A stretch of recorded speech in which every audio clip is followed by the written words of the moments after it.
Timer for this evening's event is Lori Robinson, is seated in the front row.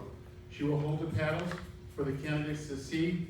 Green means they have 1 minute left, yellow means they have 30 seconds left, and red means time is up. Finish the sentence you're speaking when you see the red paddle. The format of this evening will be as following: opening statements from candidates, no more than 2 minutes, followed by question period for questions related to issues facing the village of East Aurora. Questions will be directed at candidates in rotation.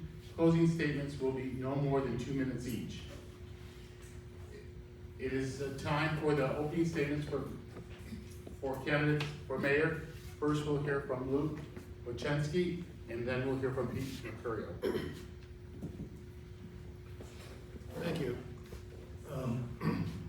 Good evening, and thank you to the League of Women Voters for organizing tonight's forum, and of course to everyone who came out to participate in our local democracy. Is it on? Is it on? It's on, yeah. Okay. My name is Luke Wachensky. My wife and I are raising our family here in East Aurora because we love this village and the community that makes it such a special place. I currently serve as a council member and deputy supervisor on the Town of Aurora board, where I've worked across party lines to get things done for our community. This includes securing grants, improving parks and infrastructure, maintaining conservative budgets that stay within the tax cap, and helping lead the completion of the town's comprehensive plan so we can plan ahead instead of reacting after problems arise. I've also worked directly on zoning reforms that protect our historic character, support small businesses, and prevent residential sprawl. And we've made it a priority to communicate more openly with residents and seek community input before major decisions are made. I'm running for mayor because I believe East Aurora deserves a village government that is more proactive, more accessible, and more focused on helping our community succeed. Protecting what makes this village special takes work every day. It means planning ahead, communicating clearly with residents, and working together to solve problems before they become controversies. Protecting what makes East Aurora special requires proactive work, not just reacting when issues arise. Village government should not just say no. It should ask a simple question: how can we help? Whether it's improving communication with residents, supporting our small businesses, protecting the character of our village, or planning responsibly for the future, I believe we can do better by being proactive and engaged with the community we serve. East Aurora is an incredible place, and my goal is to make sure our village government works every day to support the people who call it home. Thank you. Hello, and thank you to the League of Women's Voters for their hard work, and for all of you for coming to this. It shows you care about the village. I also care about the village. I am Pete Mercurio, your mayor for 8 years, and I agreed to serve in the village board 21 years ago. I'm not in any political party and have no interest in higher office. I just do this because I'm passionate about our little slice of heaven. Folks said, get involved, and I said, no thanks. And then they said, just the safety committee to give back, and that's how they get you. Then I realized I was making a difference because I made decisions for the community based on what was best for the community, not for getting reelected or party politics, just for the village. People say that's why we need you on the board, and I'm all in. Making developers do it the East Aurora way. I go line by line through budgets to save your tax dollars, every decision to preserve this special thing that we have. We've accomplished so much. Jeff Stoll and the DPW have saved the village money on Park Place, Hamlin Park, and did great with snow removal. They are focused on serving you. I've appointed our nonpartisan volunteer committees who work so hard. Our EAPD and our volunteer fire department are risking their safety to protect all of us. I helped roll out the new fire hall and save extra funds for fire trucks and for emergencies and opportunities, like when I negotiated the purchase of 35 acres on Girard for senior housing. A tree maintenance plan, maybe a playground, all while keeping taxes low. I leveraged the GADC to get the bridges painted at no cost to the residents. I collaborate with the school for SROs, and I worked with Jim Bach in the town to bring us together in this building. I even had our village clerk helping Jeannie, the town clerk, as she started out her job. In Hamlin Park, we have a new track, baseball diamond for the high school, new courts, bathrooms, Aurora Players roof, and more. It is the jewel of the village again. Everything I do as mayor is for this wonderfully unique village. We have a great thing going, and I will continue to do my best to keep the village of East Aurora special. Thank you. Thank you. Our first question will be starting with Luke.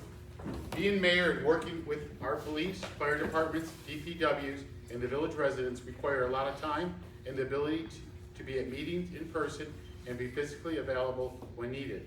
How will you manage those duties with your career, work, travel, family, and summer vacations? I think we all have the same amount of time in a day, right? 24 hours. And we can all devote the time that we decide to vote to which activities. In my capacity as deputy supervisor and town council member, I live in this building next door to us almost every day. Do I have other work? Yes. If you're willing to talk to my wife and tell her that the, what is it, $6,000 salary of mayor is sufficient, then go ahead. I'd love to do it full time, but we have other obligations. That's just a fact. That being said, we work within that schedule. I work primarily in other time zones, and my schedule frees up at about noon, and after that, I'm free and ready to work and ready to get to work and do whatever it is that's necessary. I also think we have modern means of communication when you're off on summer vacation or whatever it may be to stay connected. What's important is that we're proactive in what we're doing. What's important is that we have projects that we're working on. What's important is that you have an elected official that you can reach at any point that you can speak with. Because the village government works for you. And I want to play that role in the village government just as I have in the town. Thanks. I guess I feel my record speaks for itself. I've been on the board for 21 years.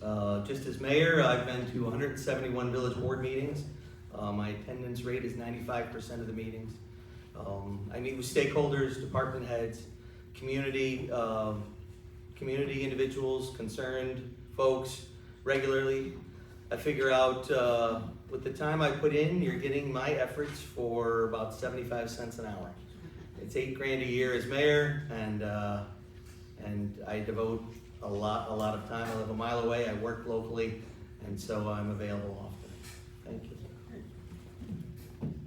And the question will be back to you. The town of Aurora is updating its comprehensive plan. The village comprehensive plan was made in 2002, with only minor updates since then. Do you think the village needs an updated comprehensive plan to create a new one? If so, how do you see this process happening? It's you, Pete. Oh, it's me? Well. So we did a regional comprehensive plan in 2002, and we did it with the town of Aurora, Elma, Marilla, and Wales. The town did not adopt it. I don't recall why, but the rest of us did, and we've been using that as a guideline to follow. For instance, we recently rejected a Benderson plan for a huge auto zone right between McDonald's and the M&T Bank in that stretch there. And so it's still applicable, it's still something we use regularly. And when the town decided they were gonna do theirs, they asked us for like $40,000, I think, to be part of it. And we already had one that we were using at the time. It was 15 years old. And so $40,000 is about a 1% tax increase for everybody in the village, right? We had a comprehensive plan we used, and so we declined and said we got one, we're good. But I reached out to Ray Rosen, who was handling it for the town, and I said, hey, you know, what if we put together some priorities for the village, and you can use those and see if they align with your plan. And so Randy West from the planning committee and Dale, we met a few times with some trustees, put together the priorities for the village. Anything that we needed to update a little bit, we sent it over to Ray and submitted it to them to add to their comprehensive plan. You know, will we update ours at some point down the road? Sure, but we had an effective working plan, right? We have a new work session on March 31st to review our comprehensive plan. The Planning Commission came back and they said, hey, what's your priorities for industrial zoning versus multifamily residential zoning? And they wanted to know where the village's priorities lie, so I called an open work session. March 31st, you're all welcome to come and contribute. Thank you. I don't disagree on a lot of things with the current mayor, but this is one I absolutely disagree with. 2002, what was the most popular song? It was probably Ace of Base or something, I don't know. A lot of things have changed. Planning is not about setting a plan and letting it go. Planning is a constant exercise that needs to be updated. We need to be ahead of issues. We've had controversy after controversy in this village that is a direct result of not being ahead of issues. In fact, the comprehensive plan updates that we're contemplating at the end of this month are also reactionary. We went to the village and wanted to apply together to the county for funding to do a comprehensive plan together, and they told us no, not $40,000. That would have been 90% funded by the county. That's how we founded our comprehensive plan. It's been an important process, and one we've been able to get valuable community input that guides our decisions as we look into zoning and planning in the future. Now, what is a comprehensive plan? It sets out the community goals, objectives, and history and other things, but the goals and the objectives of the community, which is a basis on which you can properly zone and properly plan. And if you don't have that updated, then you cannot plan or zone for things that are happening in the future. I think I got a green, but it was a yellow, yeah? No, you're supposed to get a green. Yeah. So the comprehensive plan is a very, very important document, the most important document for our village. And having it come since 2002 is not sufficient. It should be updated about every 10 years. It really should. And we should be constantly reviewing and looking at it as the community continues to develop. So absolutely, comprehensive plan is perhaps priority number one as we move forward with the village. And I think this is an example of being reactionary. We need to give these choices to the community as a whole, and we need to do it in advance. What is that? That is a comprehensive plan. Thank you. Would you use the microphone? Yes, thank you. Both candidates have been responsible for recent projects that have changed the streetscape of the village. The town added a second lane to the East Fillmore Bridge, and the village added curbs to Park Place. For your project, how did you engage residents in the process of making this decision? First of all, the town highway superintendent is an independently elected official. So the town board controls the budget and not all of the procedures and processes that, unlike the village. However, with the bridges, as you may know, the village and town had court proceedings before in which the town lost, and the town was responsible for upkeep of the bridges that had not been kept up for quite some time. We as a town have actively pursued outside funding so as to keep our taxes low, and we received a grant from New York State to be able to update that bridge. When we did, New York State put parameters on that. The road is too well used to have it remain as a one-lane bridge. So it's a two-lane bridge. We received about $900,000 for that. We held meeting after meeting, all sorts of public hearings. You're of course required to do that by the state, in which we asked for community feedback. Now, there were people who wanted that to be a one-lane bridge still. It's true. But we decided that it was better for the community as a whole to have a safer bridge, to have a bridge that was paid for by the state and not by our taxpayers, and to have one that, quite honestly, looks very nice and I think has improved the neighborhood. It's indicative of how the town likes to do everything. We held lots of public hearings, we have modern communication tools, and I'm very happy to the changes that we've made and how we engage with residents, both in the town and in the village when it's applicable. For our infrastructure project, Park Place over by Hamlin Park started to fail with the freeze and thaw cycle, and so we had Jeff Stoll and our DPW go door to door and talk to the residents. We invited residents to come into a board meeting and comment. They came in, talked about their priorities, talked about their wish for curbs. We looked at the additional costs involved, and we actually changed our plan to add the curbs just to be responsive to the residents. So we reach out to the residents involved in the project, talk to them regularly, and make sure we're giving them what they want if it makes sense for the village.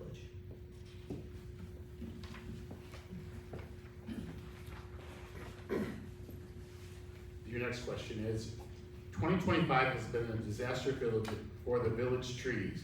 What would you do to help in 2026? So the town had the luxury of us going first with the Go Net Speed project. We got them 6 months earlier, and we brought them in. We had Go Net Speed and the NYSEG representatives speak to the public, and got some public feedback, but then their third-party subcontractor, O'Connell Electric, came in with the chainsaws and just started going to town. So we met with them again, and we're like, you can't do it this way, and they're like, we're a utility, we can do whatever we want in New York State, we have the right and the right of way. So we're meeting with the tree board regularly, meeting with residents regularly, meeting with O'Connell, meeting with NYSEG, meeting with Gonetspeed, and we finally had to kind of rattle our saber a little and come up with a permit structure law that we were going to pass. Once we did that, NYSEG finally capitulated and said, wait, let's talk. And so they showed up, and we were able to meet. It was a lot of finger pointing before then, and we finally got the decision makers at NYSEG to come to the table. They agreed they will go through each tree with our DPW and our tree board before they do any cutting. And they will not allow their subcontractors to do the cutting. It's all going to be done by NYSEG particularly. Another issue we had was with NYSEG is they hadn't been trimming the trees for years.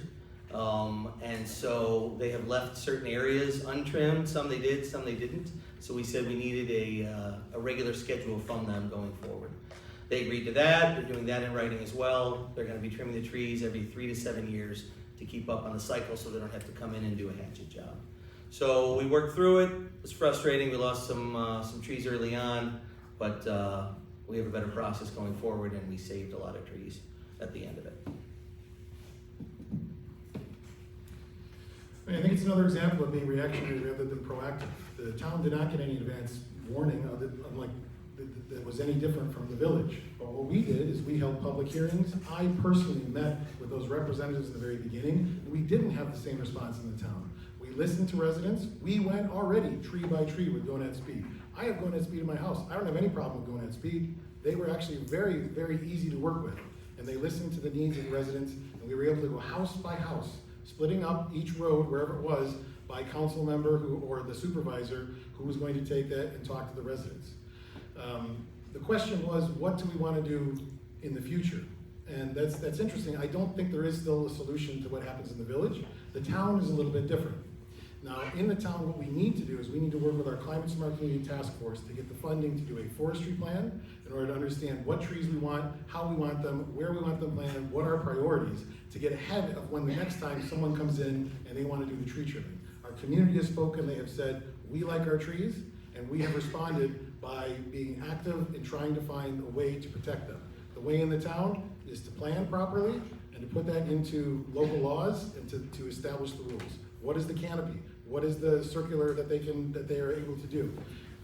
So it's, again, we need to be proactive for these issues. We need to be working when they come in. We need to be responding to citizens before half the trees in the town or the village are already gone. So it's another example of where we need to change the village government to be more proactive with these issues.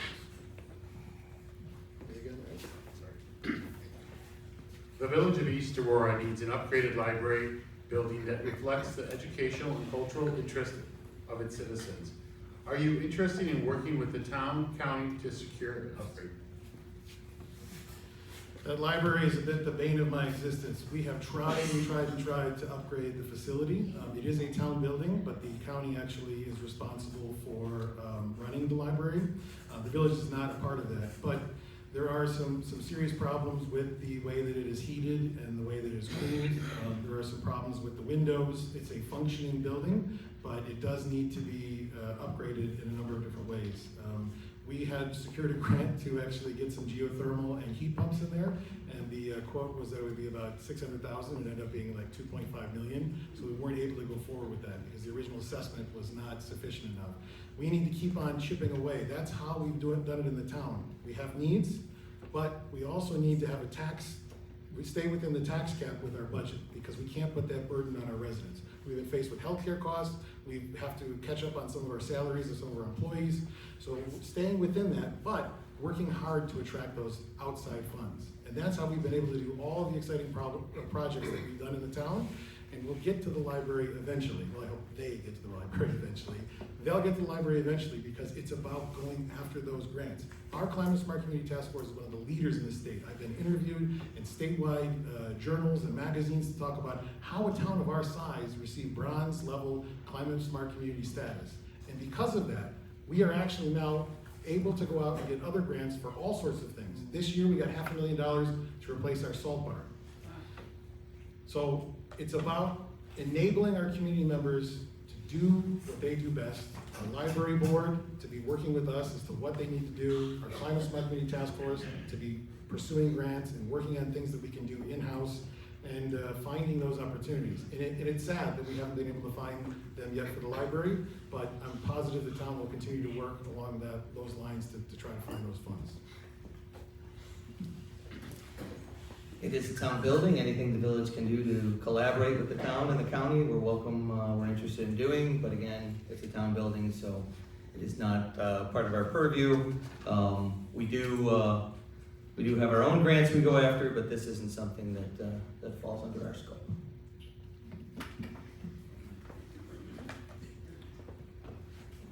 When residents or businesses bring forward ideas for events, improvements, or new projects in the village, what role should the village government play in helping those ideas succeed?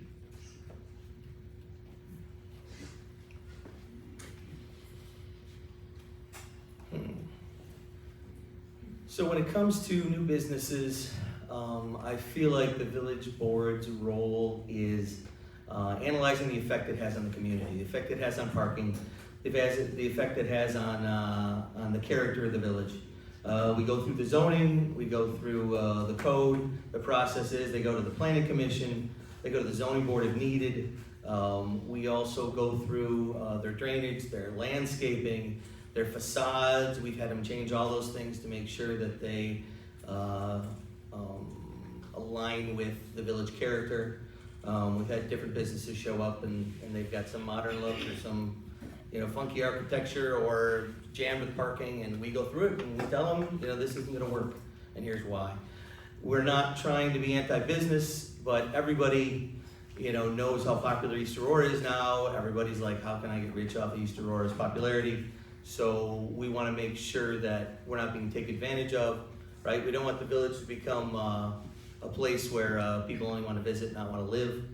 So we make sure they're doing it the East Aurora way.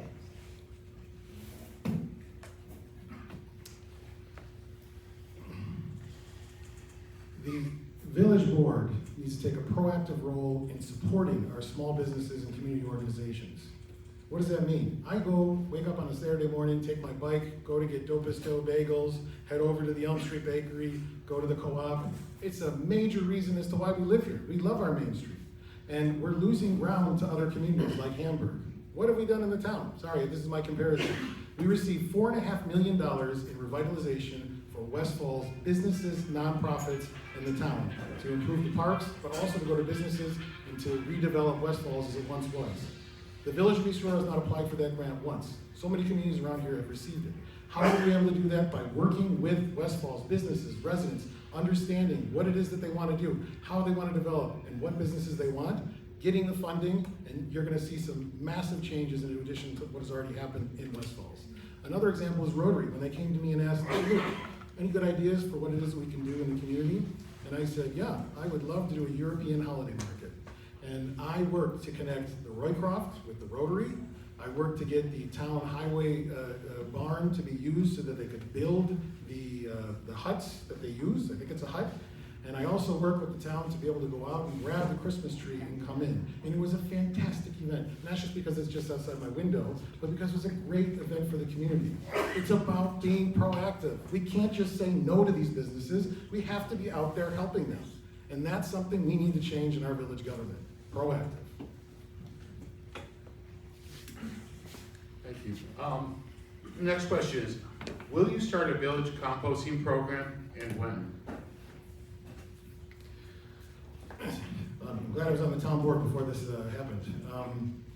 Our Climate Smart Community Task Force has actually gone out and trying to find ways to introduce composting into our waste management. We approached the village a couple years ago.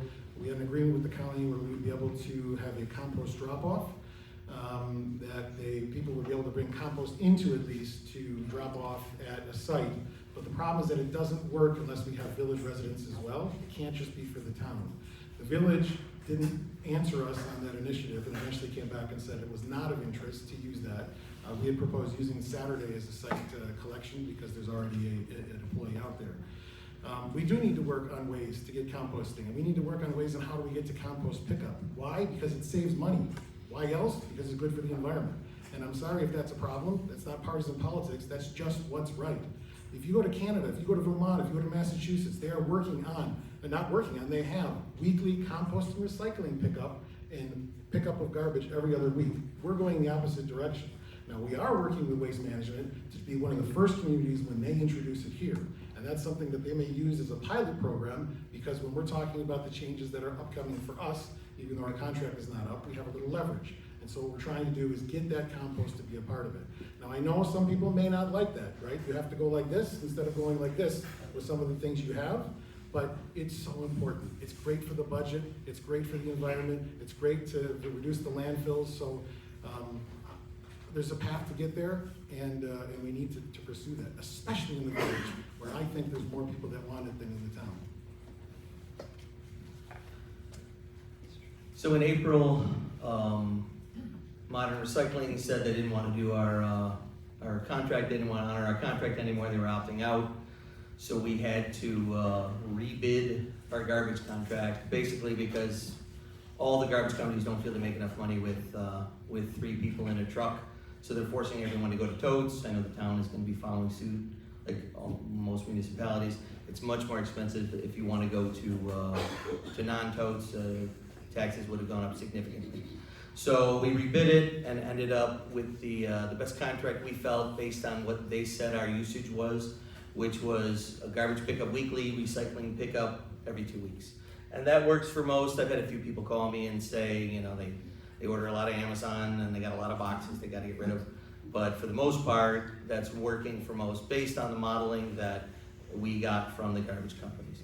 So as far as composting, you know, we can look into that as well as if that's an option, but we have lawn clipping service, that kind of thing can all be brought over to the DPW barn on Pine Street Extension. And otherwise, if we find a need for it, we'll address that.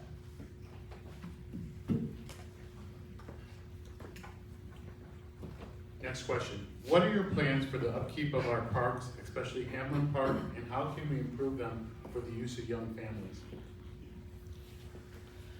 So in Hamlin Park, we have, I know the town highway supervisor was letting the track and the baseball field grow over because he unilaterally thought that it should be a passive park. And then when we noticed what he was doing, we got him out of there. We had an agreement where the town was mowing the park in exchange for the town rec department using the village park of Hamlin for their programs. It was a good, you know, collaboration between the village and the town. Now we do the cleaning, we do the baseball field, we fixed it up, we put the new track in during COVID, we put new courts in, new basketball court. We have a park master plan that we paid engineers to do. It included multi-use courts, including the pickleball and the tennis. So we're following that plan. One of the things we've done is we've used our DPW, Jeff Stoll and the crew, to do the like the bathrooms. They put new bathrooms in by the football field, and now we're putting in new bathrooms by the playground because a lot of the parents I talked to would say, hey, I got 3 kids, 2 are on the playground, 1 has to go to the bathroom. You know, they got to go all the way around the Aurora Theater building where I can't see them, the road's out there. So we did the new bathrooms with entryways that are visible from the park, so it's a direct route. So it just is easier on the parents. We're doing a tree maintenance plan. We're spending $60,000 this year to clean out the trees that maybe are hazard for branches falling, as well as to aerate the trees around the playground where the kids tramp everything down, and another $20,000 to do basic tree pruning. We're having an arborist come in and do that. So we invest in it. It's, like I said, it's a jewel of the village, and the village is investing in it significantly, and also using our TPW to save money wherever we can. We got a grant for $103,000 for ADA compliant sidewalks as well.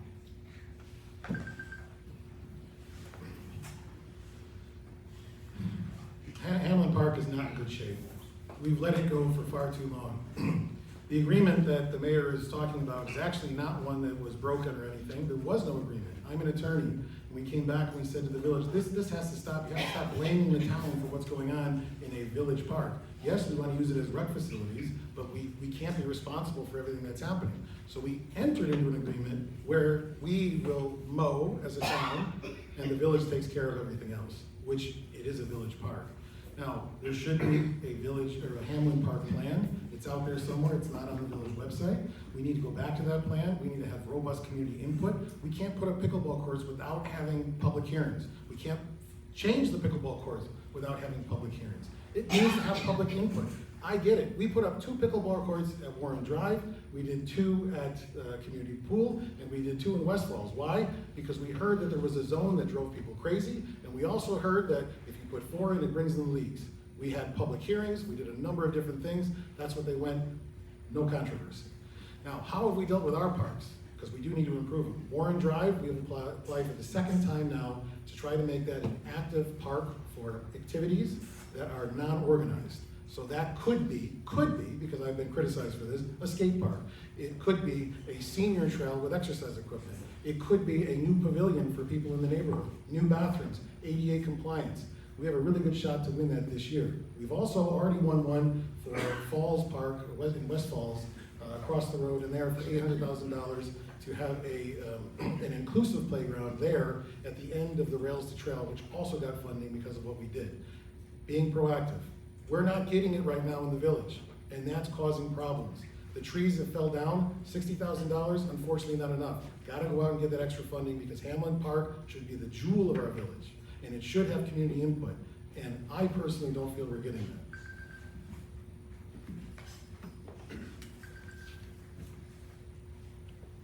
What role should collaboration between the village and the town play in improving services while maintaining the village identity and independence?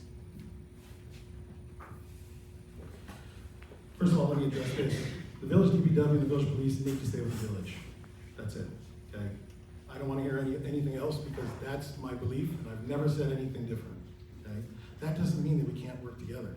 Town and village, we're one community. Village residents pay town resident taxes as well. We pay village taxes and town taxes. There's nothing wrong with us trying to find ways to more efficiently provide services. Now, does that require town input? Yes. Does that require village input? Yes. But why wouldn't we want to try to see if that's a good idea or not? I know there have been studies before, but they've been sort of about getting rid of the DPW. Terrible idea. I like my sidewalks. I like to have sidewalks, right? That's something that town residents don't want. There's a need and a reason to have a village DPW, and it needs to be large, and it needs to be active, because we in the village want that. But there's ways that we can work together. We can work together to have maybe 1 bucket truck, or maybe 2 together, not 3 as a community. There's ways that we can combine maybe a salt barn, that we have 1 facility instead of 2. We're using brine right now. Maybe we need 1 brine truck between both communities. I don't know. I worked for the highway department of the town of Coolin when I was growing up, but I was a wingman on the plow.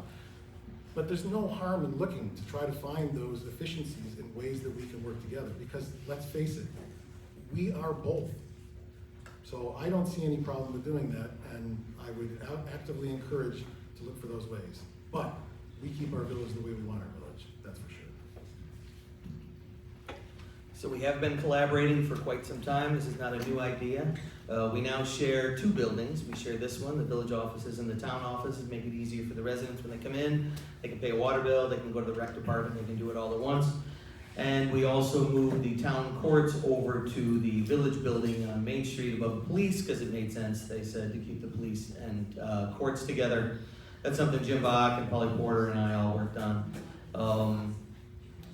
We also have the town code enforcement officers. They enforce the village code, and the town keeps the fees and fines that they collect in exchange. We have town courts and village police, DPW and highway department. They already share tools, they share equipment as needed. So we are avoiding duplicates in that regard. And so there is a lot of collaboration going on between the 2 to make sure we save money.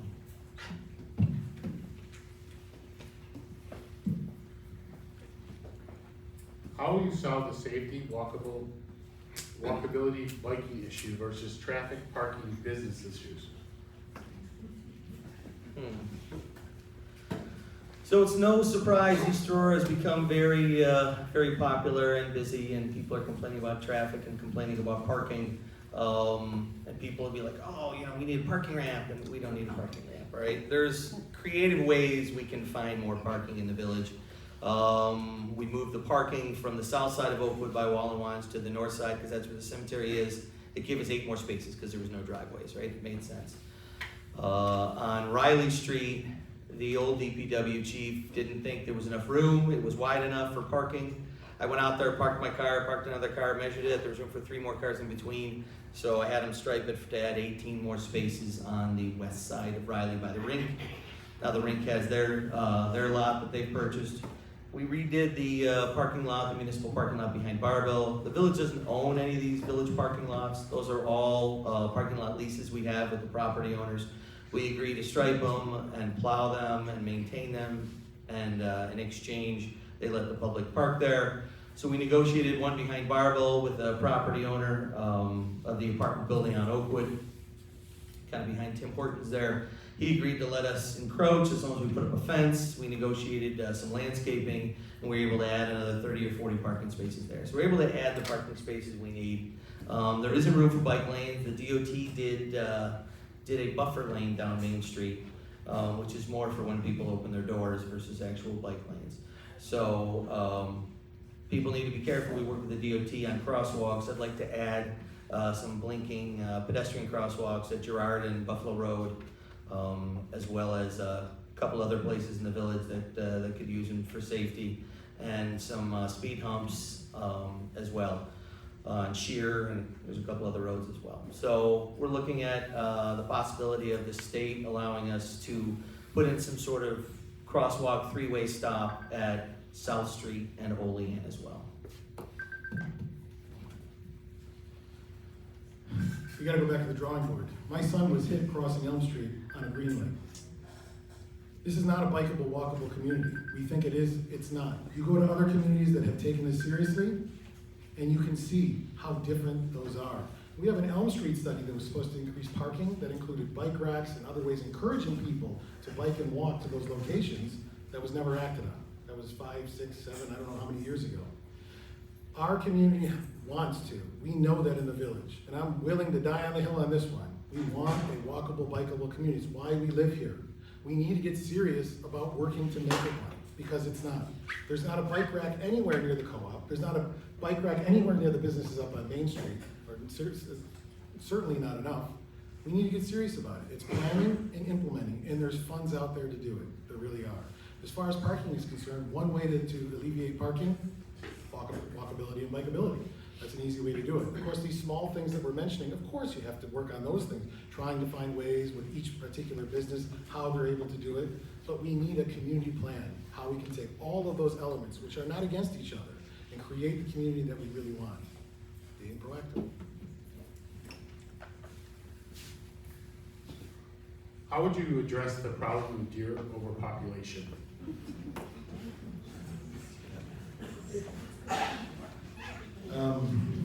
We laugh, but it's a serious problem, right? What we did in the town is that we worked with the Department of Environmental Conservation, and it may be quite, it's sad what we have to do, but the population of deer is changing our environment. It's causing problems for other species, for plants, for all sorts of things. It's a problem, and it's not just because they're eating my hydrangeas every year, although that's also an issue. We were able to get additional doe permits, which is something that has worked in other communities. So in the town, we were able to take those actions to try to reduce the deer population, because it's the does that need to be taken care of. That being said, we don't have any jurisdiction to what's in the village. The village was involved in those discussions. I know it's a difficult conversation. Here, I feel for the mayor, because there's a lot of things that we need to consider, but something does need to be done for the deer. And that's quite sad, but we as a community need to work together and try to come up with a solution for that.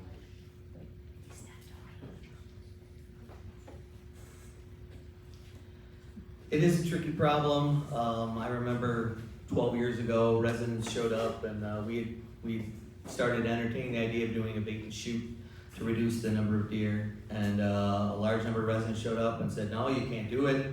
You know, don't kill the deer. And so we did not. Cut to last year when a similar sized group showed up at the meeting and they said, hey, when are you gonna do the bait and shoot? Because they're eating our landscaping and I've lost $3,000 in landscaping and now there's the tick problem, which we never used to have in West New York. I remember that wasn't an issue. And now people are getting Lyme disease from the deer. I walk out my door and I'll see 4 sleeping in the front yard. My dogs go out, they don't even get up. The deer don't even get up. They just hang out and wait for us to go to bed so they can eat the crab apples off the tree and my hostas. But so we looked into whether we should do the bait and shoot. Public will seemed to be there. We had some public meetings on it. But the town was increasing their number of doe permits, so we thought, all right, town encircles the village. Let's see if that brings the number down. But from going door to door, I talked to a lot of people who were like, I've got the same 5 deer. They live right on this block. They don't go out into the town, you know, and they still come by and they eat everything. I have a friend who's there was a buck in the neighborhood during the rut when they're breeding, and she heard a yelp and went outside, and her dog's back was broken. So it's a little 8-pound Maltipoo. So, you know, they are becoming even more of a nuisance than ever, especially with the ticks and the Lyme disease. That's my biggest concern, even more than the landscaping. So we decided we'd wait and see. Our police chief is a little hesitant about, you know, having the police do a bait and shoot themselves versus maybe we hire someone, a professional, to come in and do it. But we have to see what the effect of the additional doe permits in the town has first before we move forward.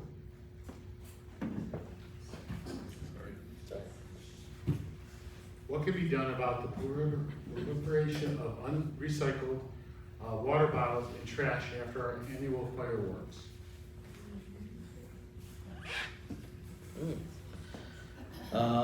More containers with the recycling, and you know, people will still take a plate with a bunch of pizza crust on it and roll it up into a tube and jam it into the ones with the hole that are simply clearly made for bottles and cans. I know the Boy Scouts are interested in more involvement as far as collecting as a fundraiser for them, and you know, public education through the rec department program for the Independence Day festivities would definitely help.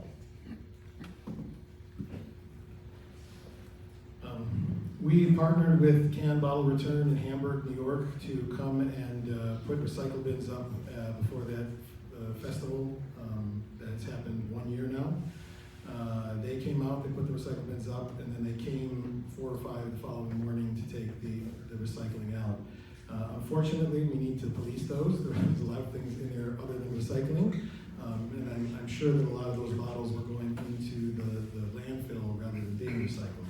But it is about putting up recycle lanes, finding a partner, and then, of course, those funds actually went back to the Climate Smart Community Task Force from the recycling fee. So what can we do? We have to put up more recycle bins, perhaps, educate people about what they should do, but I believe that we have sufficiently taken care of that issue specifically on Independence Day. What we haven't done is put recycle bins up on Main Street and every day, and we haven't contributed to how we can better improve our recycling performance throughout the year at residences, at businesses, and throughout the village. So those are things that we need to work on, and those will help improve and educate the population to put the can in one place rather than the other. But we did have recycle bins out there, and if anyone, whoever asked that question, did not see them or saw there was something wrong with that, then I think we should have that conversation and talk about what didn't work about that, but we did address it. Why has the village and town been so against senior housing for so long? I don't think I agree with the preface of that statement. Comprehensive plan was not eye-opening for us, but there were two overarching opinions of people in the town. We need to stop development, and we need to develop senior housing. We need to work as a community to find a way to identify what type of senior housing, where that senior housing needs to go, and for what portion of the population. That comes from a comprehensive plan, from encouraging developers, from working with nonprofits, from working with the state. I know we don't like the word affordable, but it shouldn't be the village's funds used to create senior housing. That doesn't work. There is a model that works using nonprofits, using state funds, if that's what we want to do with the community. But what we need to do is we need to do what the town did. We need to go back to the drawing board, get public opinion, understand what's going on, and create a comprehensive plan that includes senior housing. And then we won't have any issues. When this Quaker Road comes up, is it industrial, is it senior housing? What does the community want? We don't know, because the last time we asked them was 2002. The village needs to understand that plan. When we purchased the property down there on Girard, it's a shame we didn't have a public hearing about it. Now, I'm an attorney. You can't use the excuse that, well, we didn't want anyone else to know about it. You can put a condition on it that the village can approve that purchase later on. So you sign the contract, you go to the community, and you decide whether that's what you want.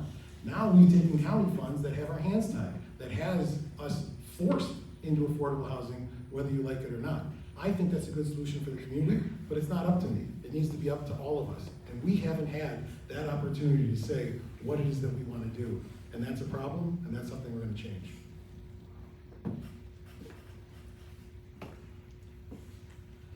So when I talk to people door to door, that is probably the number one concern they have is affordable housing, right, for seniors. They say, hey, listen, I live in my ranch. I can't sell my ranch for $300,000 and move into a $700,000 patio home. That's not downsizing. So they're looking for an affordable option, and we need to build some housing that works for them. We could do 60%, we could do 80% AMI, and try to figure out a way to reserve it for local residents. Trinity is, I talked with them, they're looking to add senior housing on 28, just outside of the village, past the post office. Now there's Young Development who's looking to do it on Quaker Road, so we have to have the planning commission review and decide how that density and that traffic is really going to affect the community. We have that land on Girard. A lot of people are asking for green space. We got a feasibility study for $55,000 to do a feasibility study. So we'll be starting that probably this Monday is when we'll actually begin. That includes multiple public meetings to find out what the public actually wants. And if we can get, there's been many developers who have asked if they could buy it, right? And they just want to jam as many properties in there as they can and make as much money off it as they can. So we want to do something that's village friendly, aesthetically pleasing, but still meets the needs of our seniors, so they can find a place to live where they can still walk, from Girard into the village. And they're right across from Parkdale on the playground, and right across from Knox Park, which is really a great location. It's a great opportunity. And to get that whole 36 acres for $1.55 million was just an amazing deal for the village. So it's a great opportunity for us, and I look forward to seeing what the public has in store for us as we have our meetings.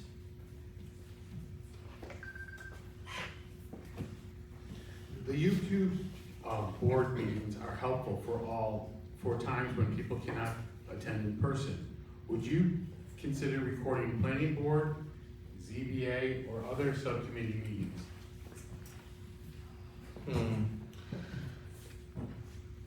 This is an easier way to do it. I mean, right now, it takes one of our deputy clerks. She's taking the minutes, and she's also, multiple people are actually trying to accomplish it. To do it at the planning boards and the ZBAs might be tricky. We could look into it if there was a public interest in it. I haven't really had people ask, but it's something we'd consider if it didn't involve extra overtime for our staff and increased costs for the taxpayer. Yes, err in the favor of more openness. Absolutely. The town has set up a YouTube channel where you hit one button in the back and it records and it goes out of the YouTube channel. Now, as I say this, I realize that I promised the CEO, because it wasn't working, who's in the back here, that I would get it working and get it back up. It is back working. It was Councilmember McCann who did that, though. So there's an easy way to do it, it's on YouTube, but that's not enough, right? When I started broadcasting our meetings on YouTube, I had to do mine with my personal phone because we didn't have approval to do it on the town board. Then COVID hit, all of a sudden that was the best tool we had. We've made improvements in how the microphone's used, and now it is at a point where it is easy to hit that button and put it on and broadcast. Now, there's some things we need to do. Our town clerk, Vijay, is going to start doing presentations along with it, so you can follow and see the materials that are up there as we go. And if she wasn't before now she is. And we also have started with the planning board and ZBA. I think the ZBA was one that we did first. So we've already started doing that. Yes, absolutely, we need to be doing that. We also have the opportunity for Zoom to call in, not only for elected officials, but also anyone in state government, any resident who's not around, to call in and actually participate in the meetings, which I think is also quite important. We need to meet residents where they are, right? We have a lot of busy things going on. There's families with young children who want to be able to see and to participate in those meetings, and there's nothing wrong with doing it. It's very easy to do, just having the right setup. So absolutely, we need to be doing every single meeting that we have, because, I mean, it's our government, and we need to know what's going on. There's nothing to hide. This will be the last question before closing statements. Historic preservation is extremely important to this village. Trustees seem to flounder when issues arise. When will this become a major issue locally, as it should be? Yeah, I mean, we love East Aurora and we love our history. There are a lot of different avenues to happen. I know there's a private developer that is right now working on this issue. We need to get ahead of it. We need to work with our historic commission here in the village to try to come up with a plan as to how we want to move forward as a community with those buildings. Now, that doesn't mean that we need to keep everything the same, right? But we need to keep those historic properties that we like and want to be in the same state as they are. There also needs to be some proactive measures, because it's not just about regulation, right? It's about going out and doing the things we need to do to save the buildings. We have a Greater Aurora Development Corporation that is not in compliance with state standards, but it'd be a perfect thing if we start submitting reports and finances to get that to work with both private and public funds coming from different levels of government to save the globe, right? Which is an important building on our main street, just like they did in Springville with the Arts Cafe and the building next to it. We need to look at the shipping building on the Roycroft campus that is falling apart right now. I know there have been some court proceedings. I've had conversations with the county. They're just waiting because there's a path forward. But it's having the conversation with different levels of government to understand what the best path forward is for each building.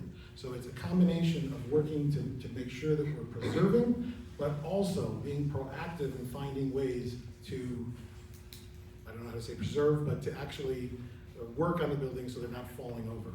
So just like everything, it's being proactive. I wouldn't agree with the question raised as far as the village trustees floundering in the face of the HPC. We work hand in hand with the HPC. We don't always agree with them. I know Marianne Calaby does so much work, and the whole group is really a fantastic bunch of volunteers giving their time and efforts. They were looking to do a historic district from the library all the way down to Beulah's, to CVS. And what it involves is each of the business owners kind of opting into it, because repairs and everything that they do will have, if they opt into it and get tax breaks, will be have to be historically accurate to some degree and get approved. So I'm okay with that. We were all for that. But then the Stonegate Mansion, which was owned by the Knox family way back when, is kind of shared by all the residents in Stonegate. And the HBC was like, hey, we think you should make this a historic designation. But in doing that, we're basically tying the hands of all the people who own it. Ultimately, they need a unanimous vote as a group on whether they want that to happen or whether they want it torn down. Most people don't want it torn down. And so we basically did not say, yeah, let's give it a historic designation and force the owners to then pay this. They can do it if they want. If they vote and decide to opt in, it's their choice. But so that one was kind of like we left it up to the owners. But we did ask the code enforcement officer to revisit it every 6 months, make sure there's no demolition by neglect, so that if we need to step in, we can. Thank you, Peter. You want to do your closing statement? Sure. Between us and the trustees, you heard a lot of information tonight. Some of you came here already determined to vote for your party, and maybe there's nothing I can say to you if partisan politics are that important to you. But for the rest of you open-minded souls, open to choose correctly on Wednesday, I would say this. In 21 years with me and Ernie Shear, for that matter, on this village board, we've all seen East Aurora continue to grow and improve while maintaining our charm and character. Safe, secure, low taxes, a thriving, walkable village. Neither of us care for political shenanigans or drama. Don't let one group convince you there's anything wrong with our East Aurora. East Aurora is the best village in America, and we know it. Remember, if you vote for me, you still get to keep this guy as your town councilman, so you won't lose him. Ernie and I make 95% of our board meetings. We make committee meetings. We do budget meetings for hours on Saturdays. We meet with residents. We go to their houses and really listen to what's important to them. We both just grind it out for the community.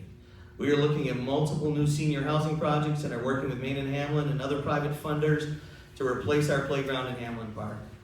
We keep taxes low, the village walkable, and the character of our village as charming as you remember it to be. I hope you put the village of East Aurora first next week.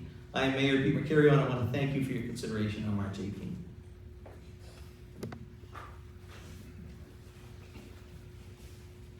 Tonight, you've heard two perspectives on the future of East Aurora. It's clear. We all share our love for this village. It is the best place in the world. That's why we decided to live here. It's a remarkable community filled with talented, dedicated people who care deeply about where they live. But loving this village also means recognizing when we need to do better, when we can do better. Over the past several years serving on the town board, I've learned how local government works and how much we can accomplish when we plan ahead, communicate clearly, and work together in a nonpartisan fashion. Too often when working with the village, it's felt like hitting a wall. You see that. We've seen controversies that divide the community, and we've seen an unnecessary town versus village mentality that really doesn't help anyone. We're one community. When we work together, we accomplish more for everyone. What we need is a more proactive village government. That means elected officials who are present and engaged, modern tools to communicate with residents, and planning that is ongoing instead of reacting when problems arise.